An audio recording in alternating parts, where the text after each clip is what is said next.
about Washington taking office and kind of everything that goes along with, we've got this new government and what is the new president? What is going to happen here? So the new president, he's going to set a lot of precedent, and we're going to preview what he does, kind of the big issues that are going to come during his presidency, which is really what the rest of the next few days are going to focus on, is the big issues during his presidency.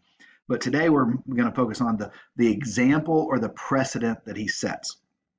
And so, if to put it into the kind of the academic language, our objective is to understand Washington's role in establishing the presidency. So what is it that he does that helps to establish, the way the nation will run, the way the president will work, and just those things. And as being the first one, he's very aware that everything he does is going to be very important. And so that's what we're going to look at today.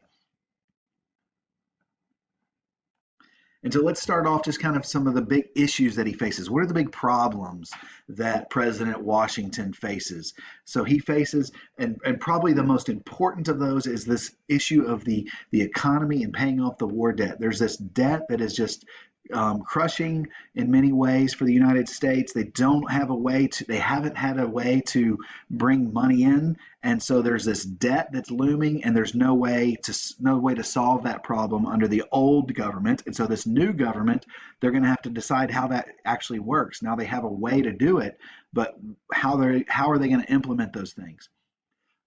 Then maybe kind of more philosophical problem is, well, how is the authority, this new government, this federal system where we've got power that is shared between the federal government and the state governments, how is that authority of the central government going to be defined? How is it going to be used? How is the president going to operate? How are other people going to operate? And that's a really big issue that's going to come up. Going along with paying off the war debt is creating a stable economic system. How will the nation, what kind of economy will we have? Will it be agricultural economy? Will it be an industrial economy? What role will the government play in encouraging the economy? Will the government get involved in encouraging the economy at all? That's one of the big questions. And then finally, now we have a nation, we have a government that has some power. The British have continued to have forts in the Ohio River Valley. What are we going to do about that? Are we going to be able to do anything about it? So now that we can collect taxes, will we have a military? Will we have a standing military? Or will we continue to depend upon militias? So those are some of the issues that are going to be faced by this first president. And so very similar to the issues that he faces, some of the key problems that I want you to understand that he had there's two types of problems that we think of, two types of issues when we think of a nation. We think of domestic policy, which is what issues and problems at home. And then we think of foreign policy, which is how we relate to other countries. So for example, if we're talking about taxes within a nation, that's domestic policy. If we're talking about a tariff, and putting taxes on other goods coming in from other countries, well, that's kind of both. That kind of straddles the line between foreign policy and domestic policy. And then we talk about, are we going to get involved in somebody else's war? Well, that's foreign policy. And so within the domestic policy and what's going on at home, his big issue was economic stability and how he goes about trying to provide economic stability. That is tied really closely to political parties, because political parties are going to develop almost immediately. As soon as he starts to make decisions, there's going to be people that support it and people that oppose it. And those decisions lead to, two different sides, and those different sides end up being our earliest and first political parties.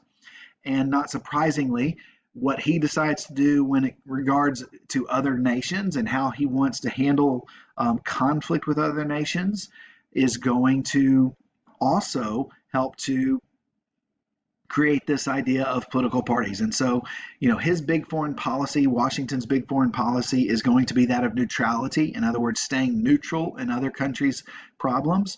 But that's, even though he wants to stay neutral, that doesn't mean everybody else does. And so that's going to lead to additional division within the United States.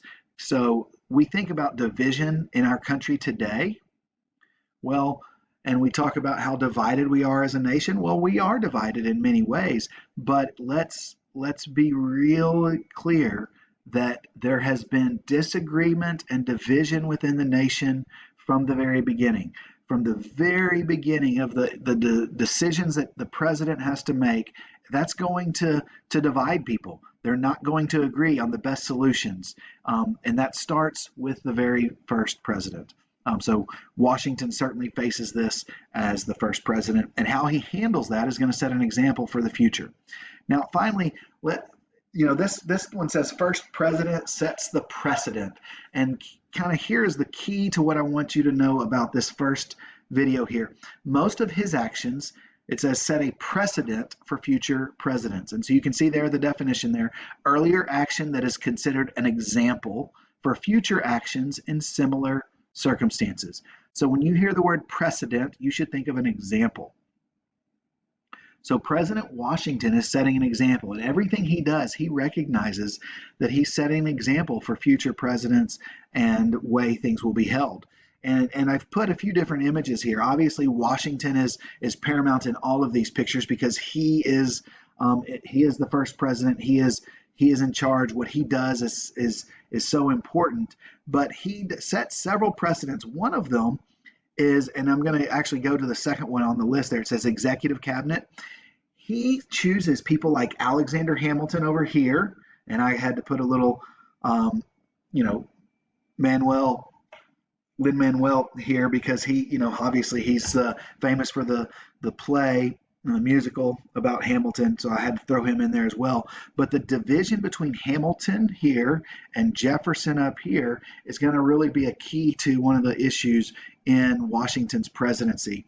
But he picks people that he thinks will be great for his cabinet. In other words, advisors. So Alexander Hamilton is especially good at dealing with issues on finance, and so he makes him his Secretary of Treasury.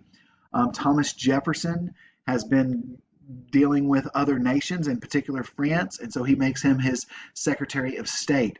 And so he puts people in charge of these big problems that are brilliant and have opinions and strong opinions, and they don't even have to agree with one another, because Hamilton and Jefferson didn't agree on really anything at all, but he still picks them for his cabinet. And so he sets that example for future presidents as well.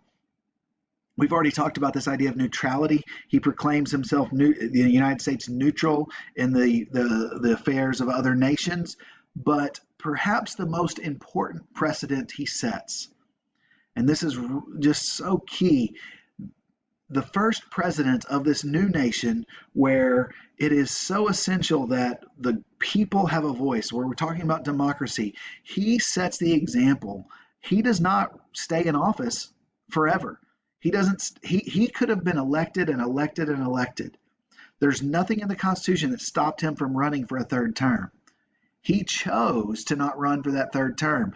Set as when he was general in the Continental Army, he steps down. He doesn't come to, take charge and set himself up as ruler then.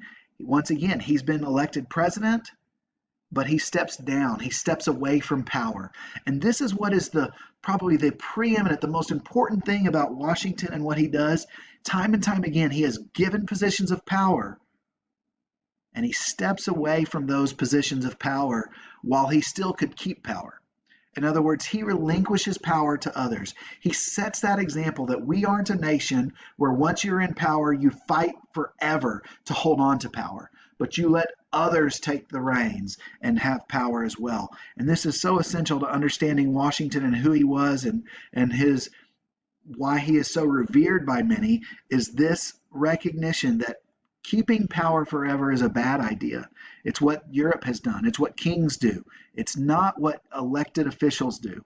Elected officials step down. Elected officials don't stay in power forever. And he sets that example as the president, as our first president. So after 2 terms, he retires once again and returns to Mount Vernon, his home.